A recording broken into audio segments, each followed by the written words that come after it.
En el vídeo anterior hemos visto cómo realizar rotaciones alrededor de un eje.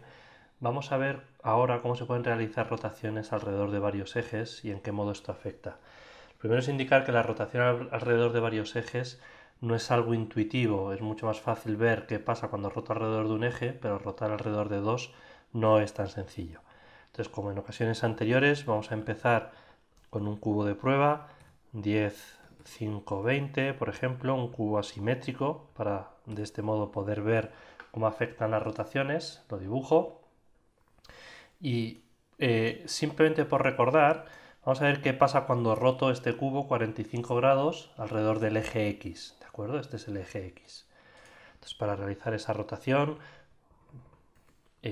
utilizo el comando rotate y le digo que gire 45 y 0, 0, ¿de acuerdo? No ponemos punto y coma, como ya hemos indicado en otras ocasiones, y vemos qué es lo que sucede.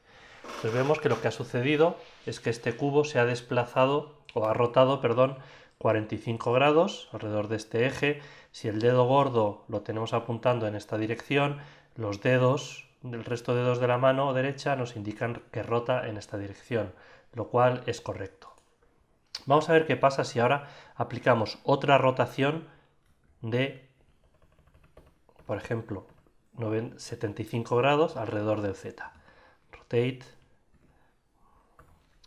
0, 0, 75. Entonces, ¿qué debe pasar ahora?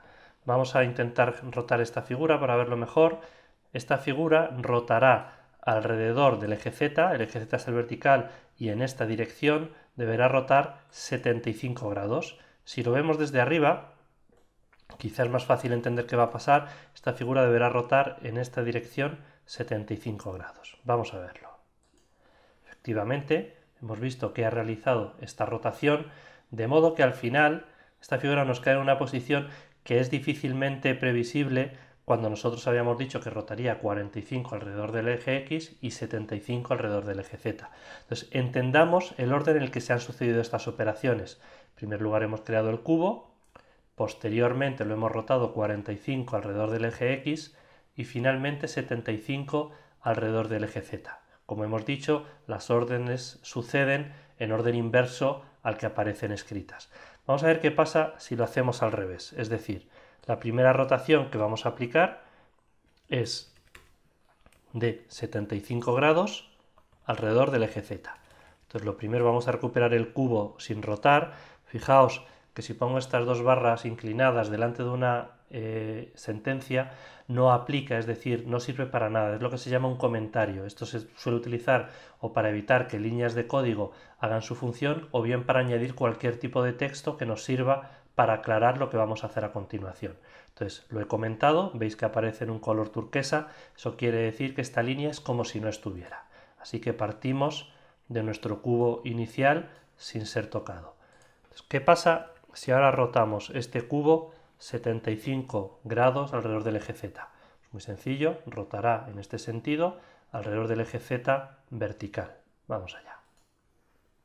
Hemos visto que ha rotado 75 alrededor del eje Z y ahora queremos rotar 45 alrededor del eje X. Es decir, estamos haciendo la misma operación que antes, pero en orden inverso.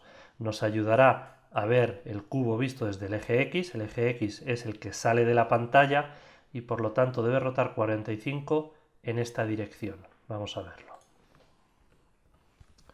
Rotate 45, 0, 0. Vamos a identar para que sea más fácil de ver y ejecutamos la orden. Entonces vemos que efectivamente ha rotado 45 en esta dirección, ¿de acuerdo? En lo que habíamos esperado.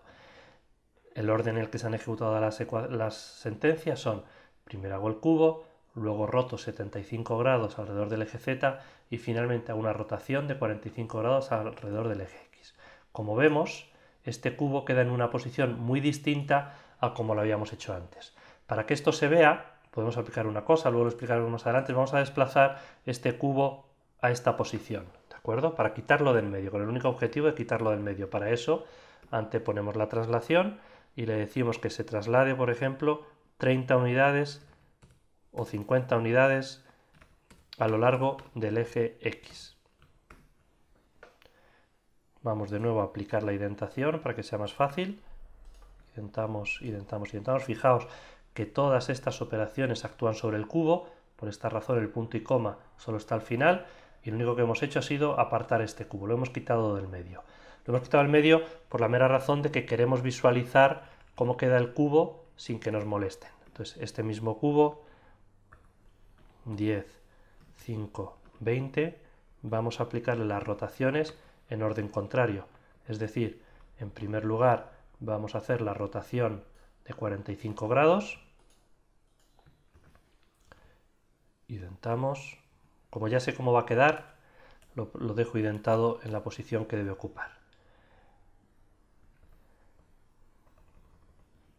Y ahora vamos a aplicar la rotación de 75 grados. Ahí está, ¿de acuerdo? Vamos a visualizarlo y aquí vemos el otro cubo. Entonces aquí ya podemos apreciar claramente cómo el orden de las rotaciones afecta a la posición final. Esto es muy importante a la hora de realizar rotaciones, tenemos que tener en cuenta en qué orden queremos hacerlo. Si bien habitualmente no se suelen hacer rotaciones alrededor de diversos ejes, sino que se suele utilizar un solo eje de rotación. En el próximo vídeo, aunque aquí ya lo hemos anticipado, veremos la combinación de translaciones y rotaciones y veremos cómo el orden de las mismas también afecta a cómo quede posicionada finalmente la pieza.